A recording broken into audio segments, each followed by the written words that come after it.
ব্রাজিলের ম্যাচগুলো কিভাবে লাইভ দেখবেন, আর আপনারা তো জেনেই গিয়েছেন বাংলাদেশ থেকে কোনো টিভি চ্যানেল থেকে ম্যাচগুলো উপভোগ করতে পারবেন না। তাহলে বিশ্বকাপ সহ ব্রাজিলের ম্যাচগুলো কিভাবে লাইভ দেখবেন চলেন দেখে আসি। আগামী মাসের 1 তারিখ রাত 3টা 30 মিনিটে পানামার বিপক্ষে মাঠে নামবে সেলেসাওরা এবং একই মাসের 7 তারিখে মিশরের বিপক্ষে মাঠে নামবে ব্রাজিল। ম্যাচটি বাংলাদেশ সময় ভোর 4টায় শুরু হবে। 2026 বিশ্বকাপ প্রস্তুতিতে 27শে মে থেকে গ্রাঞ্জা কুমারীতে ক্যাম্প শুরু করবে ব্রাজিল। ফিফার নিয়ম অনুযায়ী খেলোয়াড়দের জাতীয় দলে যোগ দিতে হবে 25শে মে থেকে। চ্যাম্পিয়ন লিগ ফাইনাল খেলে মার্কোনোস, গ্যাব্রিয়েল মার্টিনেল্লি ও গ্যাব্রিয়েল মাগালেস দলে যোগ দিবে। নেইমার, লুকাস পাকুয়েতা, দানিলো সহ দক্ষিণ আমেরিকান ক্লাবগুলোতে থাকা খেলোয়াড়রা নিজেদের ক্লাব ম্যাচ শেষ করে ক্যাম্পে যোগ দিবে।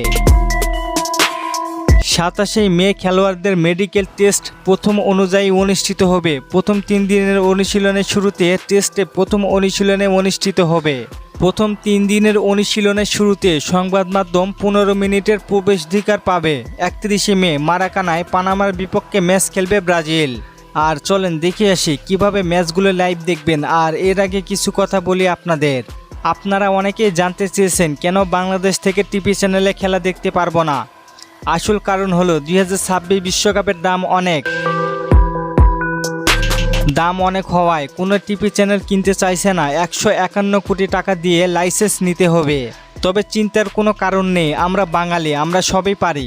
ফুটবল খেলা দেখতে হলে কিছু অ্যাপস লাগবে, যেমন ইয়াসিন টিভি, ইয়াল্লা live TV, football TV HD, কোরা লাইভ। এছাড়া ফেসবুক বা ইউটিউব থেকে সরাসরি লাইভ দেখতে পারেন। আশা করি আর খেলা দেখতে কোনো সমস্যা হবে না আপনাদের। তারপরেও যে কোনো খেলা দেখতে যদি সমস্যা হয় তাহলে আমাকে বা কমেন্টে কথা বলতে পারেন, আমি সমাধান করে দিব আপনাদের। আর আপনি কোথা থেকে ব্রাজিলিয়ান সাপোর্ট করেন অবশ্যই কমেন্টে জানিয়ে দিন। চলেন আপনাদের কমেন্টগুলো দেখে আসি। সিয়াম ভাই প্রশ্ন করেছেন, বিশ্বকাপে আন্দ্রে সান্তোসকে নেওয়া উচিত ছিল? ভাই আমার মনে হয় না নিয়ে ভালো করেছে।